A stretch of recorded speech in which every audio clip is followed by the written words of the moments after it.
Bienvenidos a Punto de No Retorno. La ciencia al alcance de todos.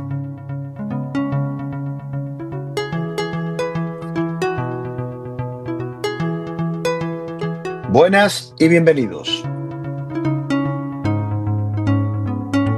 Nos encontramos en un nuevo episodio de Punto de No Retorno, el espacio donde exploramos los avances más fascinantes de la ciencia. Hoy seremos José Miguel Robles. Muy buenas. Juan Francisco Moreno. Un placer como siempre. Joaquín Martínez. Hola, ¿qué tal? Y el que os habla, Manuel Durán. Y en este episodio vamos a abordar hoy un tema que está en el centro del debate actual, o uno de los centros de debate, que es la inteligencia artificial en la salud. Desde el diagnóstico más rápido y preciso hasta la automatización de procesos médicos, la inteligencia artificial promete revolucionar el mundo de la medicina. Pero como en cualquier avance tecnológico, siempre surgen preguntas. ¿Es realmente un aliado o podría representar una amenaza? ¿Estamos listos para confiar nuestras vidas a algoritmos y máquinas? Pues bien, hoy exploraremos tanto los beneficios como los riesgos de la inteligencia artificial en el ámbito de la salud y cómo podemos asegurarnos de que estas herramientas se utilicen de manera ética y responsable. Acompáñanos a descubrir cómo esta tecnología podría cambiar la medicina tal y como la conocemos. Y bueno, empezamos ya con el primer punto. ¿Quién es el que abre el debate? Hombre, yo creo que es una herramienta bastante útil para la detección de ciertas enfermedades, sobre todo por la rapidez que tiene en analizar imágenes y en comprobar en base de datos pues una cantidad de datos, por valga la redundancia, para poder elaborar un informe o una detección precisa, ¿no?, de algún tipo de patología. Yo para mí creo que es un avance significativo dentro de la medicina. Todo tendrá sus sombras, todo tendrá sus sombras, sobre todo en un futuro. Te lo podemos discutir un poquito luego también. Pero yo estoy de acuerdo. Vamos, pues Francisco, sigue, vamos a hacer. Si queréis, por dar algún tipo de ejemplos de inteligencias artificiales que a día de hoy se están utilizando en medicina, que son una realidad y que prometen ser un futuro bastante esperanzador. La semana pasada, por ejemplo, Microsoft sacó una noticia de que era capaz de precisar diagnóstico muy por encima de un médico humano. Su agente diagnosticador Mayo DXO, y que tiene un 82% de precisión en diagnóstico en un único resultado, lo cual es una barbaridad, cuando es una única opción, ¿no?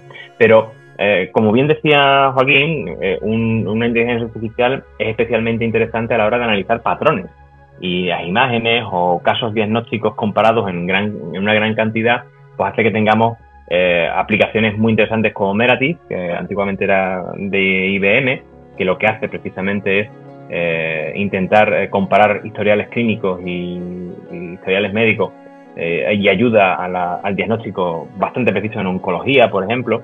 Tenemos, por ejemplo, AlphaFold, que lo que hace específicamente es diseñar proteínas, que es un elemento muy importante. Tenemos otra aplicación muy interesante que es PathAI, que detecta patrones en biopsias digitalizadas para diagnósticos de cáncer, sobre todo de mama, de próstata o de pulmón. Está especializado en estos tejidos. Por ejemplo, tenemos Tempus, que es una plataforma que secuencia genéticamente en el laboratorio, sobre todo está dirigida también para buscar mutaciones genéticas y preparada para la elección de tratamientos oncológicos para terapias dirigidas, que lo estuvimos hablando el otro día en el podcast. Sobre todo este tipo de inteligencias artificiales para radiología, comparación de imágenes, fundamental, radiología de urgencia, se llama iDoc y detecta anomalías críticas como pueden ser hemorragias, fracturas o embolias con imágenes de TAC o RM o resonancias magnéticas, ¿no? Son muy, muy importantes. E incluso si no va... No, te decía que el caso es que esto está aquí ya. Estas se están usando a día de hoy. Todas estas están en uso. Y por ejemplo, que creo que en retiropatía diabética, por ejemplo, que es un caso súper específico, tenemos una inteligencia artificial, como puede ser IDXDR, de Digital Diagnosis, que utilizando efectivamente imágenes es capaz de ver la imagen del ojo de una cámara retinal y capaz de diagnosticar también con una precisión del 87% este tipo de diagnóstico. Por tanto, la ayuda para el diagnóstico médico es innegable. Pero después tendremos otra serie de problemas. Sí, tú Yo me estoy de acuerdas. acuerdo. Perdón, Sí. perdón. No, yo quería decir solo que yo estoy de acuerdo con mis compañeros, lo que estáis opinando, que evidentemente, primero que está aquí ya y que se está usando y que la utilidad es muchísima, pero como toda tecnología, en los inicios es complicada porque estamos hablando de variables, ¿verdad? Que son análisis de datos muy interesantes. Por ejemplo, el Clinic de Barcelona la utiliza para los datos de los smartwatch, de algunos pacientes, lo utilizan para ver insuficiencias cardíacas y descompensaciones. Es verdad que como predictor es maravilloso, pero no podemos olvidar el tema de la salud, que la salud es tratar con personas. Y bueno, aquí es donde yo estuve hace poco en una charla y decían, vale, tiene un porcentaje de acierto muy alto, altísimo, mucho más que una persona, pero ¿compensa el error? Es decir, si en el error se equivoca hablamos, no era de salud, era en temas de social, utilizar inteligencia artificial para determinar, fijaros el caso, a qué familias les retiraban la custodia de un niño, ¿no? Y decía, bueno, tiene una predicción muy alta, introduciendo variables, ¿vale? Pero si se equivoca en una familia y le quita a los hijos a esa familia para mandar los servicios sociales equivocadamente, ¿merece la pena todos los aciertos? Y en salud ocurre lo mismo. ¿Cómo valoramos Lo que esos pasa es que errores,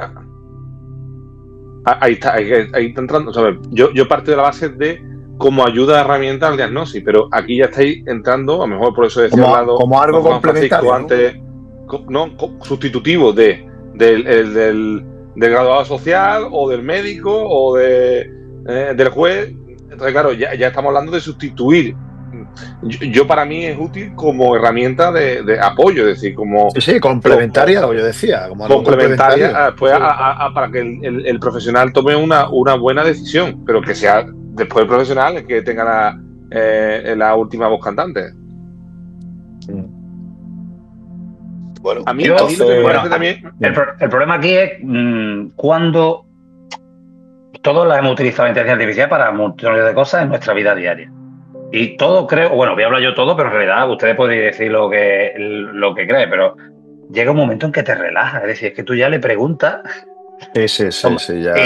y creéis que esto en la salud va a ser diferente, que el profesional va a decir, la inteligencia artificial me está diciendo que este diagnóstico va a ser tal, o necesito utilizar tal medicamento. Sí, Pero yo creo que es lo contrario. No voy a ir directamente a lo que me diga y ya está, como suele ocurrir normalmente. Es que yo creo que, bueno, yo no sé, tú estás más metido en el tema de la salud y demás, lógicamente, por tu trabajo y demás. Pero yo creo que ya de por sí estamos, en general, la sociedad relajados, digamos, o cómodos, más bien. Pues creo que en la sanidad pues pasará lo mismo. Porque yo algunas veces vas al médico y los médicos también fallan. Claro. Otro problema ético más. Que, como dice Joaquín, yo como algo complementario, bien, pero sí, yo sé por lo que tú querías decir, pasa que no sé cómo explicarlo. Otro problema que os planteo, sabéis que la sanidad pública cada vez es más un unicornio en este mundo que tenemos, cada vez iramos más hacia la sanidad privada, y la sanidad privada, como en gran empresa, lo que va a querer es abaratar costes. Va a llegar el momento en el que se va a ofrecer el diagnóstico a través de inteligencia artificial, en vez de un médico humano, a través de la medicina privada, y mucha gente que no va a poder costear otra cosa, no va a tener otra opción. Es que va a haber diagnóstico solo por inteligencia artificial. Bueno, eso en un ya futuro más cercano. Pero que eso ya es un paso a lo que ya hoy en día hay y que existe hace muchísimos años, que es la asistencia telefónica. Tenemos un humano que valora. O incluso, bueno, sí, pero no te está viendo lo que tú le estás contando, ni te está, aunque te está viendo a lo mejor, bueno, te está hablando por teléfono, ya después ahora ya es por vídeo, pero que tú lo que tú le cuentes. Que no es como el médico cuando te está palpando, digamos, ¿no? Pero es un paso más, claro. Sí, es como cualquier cambio tecnológico, cuesta trabajo al principio. Y está claro que todo el mundo sabemos de su utilidad y que va a ser maravilloso, seguramente dentro de unos años será básico en incluso el manejo de los robots, ¿no? Como fijaros el Da Vinci, ¿no? Cómo se maneja y lo maneja el cirujano desde casa. Pero tenemos que tener en cuenta que la inteligencia artificial al final aprende de Big Data, de datos, ¿no? Y por ejemplo, es verdad que estamos centrándonos ahora en toda la parte negativa y después hablaremos de lo positivo, ¿no? Pero porque yo creo que todo el mundo vendemos la inteligencia artificial como algo maravilloso, que lo es, pero hay que tener en cuenta muchas cosas, ¿no? Todo lo que estáis contando, pero cuando tú derivas a que alguien decida por ti, ¿de quién es la responsabilidad? Es que si, fijaros, los algoritmos aprenden por datos, y si los datos se obtienen, fijaros lo que os voy a decir, de una sociedad que es eminentemente racista, la decisión de la inteligencia artificial va a tender a ser racista. No sé si me explico muy bien. Claro, va a tener un sesgo, evidentemente va a tener un sesgo evidente. Entonces, estos sesgos hay que controlarlos también, porque al final la base de datos aprende de datos que tú le des. Entonces, bueno, yo qué sé. De hecho, si me meto un poco en mi terreno, porque aquí también el derecho influye, ¿eh? Y tenemos una directiva específica de protección de datos y tenemos un reglamento de inteligencia artificial. O sea, es que tenemos una ley que se llama la Unión Europea de Inteligencia Artificial que protege especialmente estos datos médicos, son especialmente sensibles y en principio las inteligencias artificiales no podrían trabajar con ellos en Europa. Es un problema real que tienen las inteligencias artificiales para trabajar aquí, en la Unión Europea, ¿eh? Por eso el desarrollo no se está haciendo aquí, se está haciendo fuera, sobre todo. Claro. ¿Y si se equivoca? ¿De quién es culpa? Imagínate que toma una decisión. La responsabilidad es muy complicada. ¿Del informático? ¿O del médico que lo programa? ¿O del programador de la inteligencia que utilice? ¿Quién es el responsable de un error? Porque el médico se equivoca y tiene su responsabilidad y cumple y acatará con su responsabilidad. Pero si se equivoca, es verdad que de momento estamos hablando solo de diagnóstico, que no es poco, ¿eh?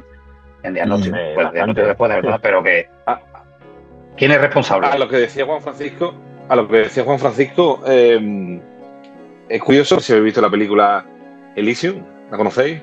La de la Tierra que está masificada y hay un satélite artificial que donde están las élites alrededor del planeta orbitando. ¿No la conocéis? Ya con el spoiler ya más o menos la tenemos. No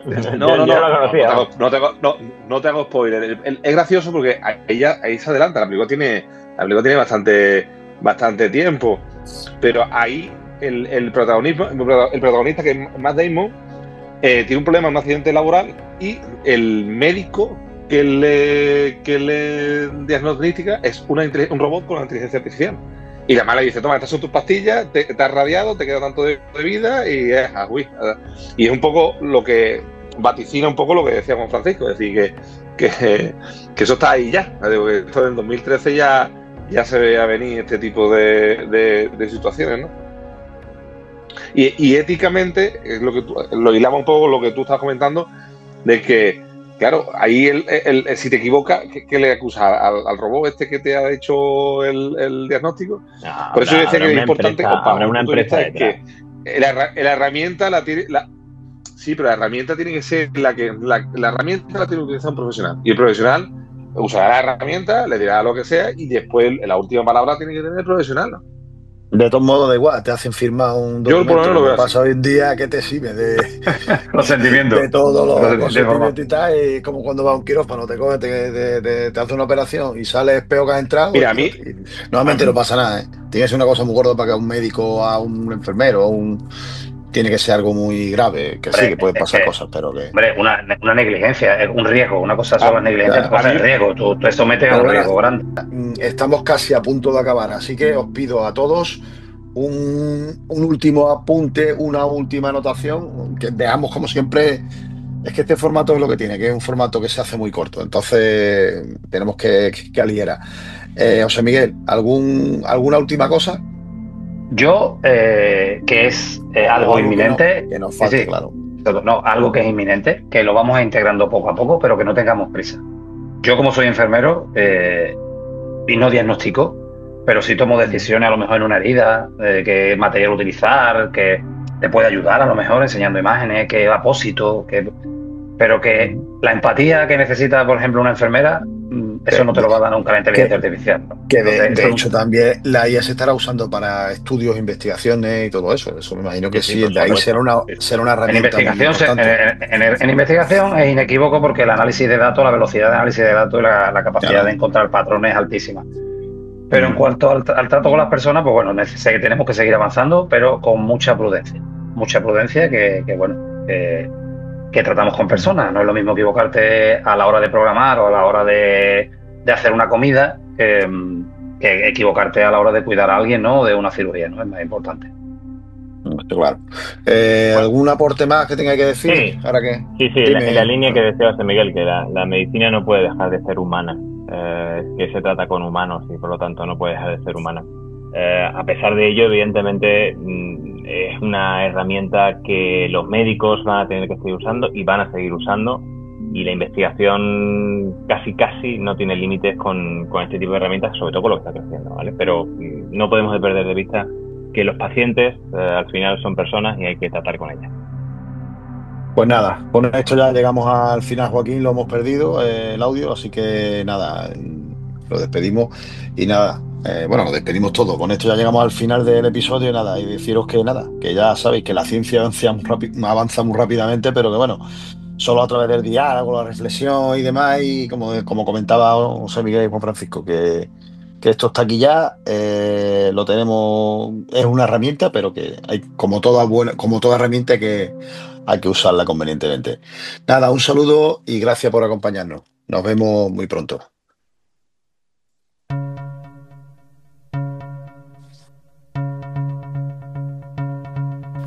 Actividad organizada por la Unidad de Cultura Científica y de la Innovación de la Universidad de Huelva, con la colaboración de la Fundación Española para la Ciencia y la Tecnología, dependiente del Ministerio de Ciencia, Innovación y Universidades.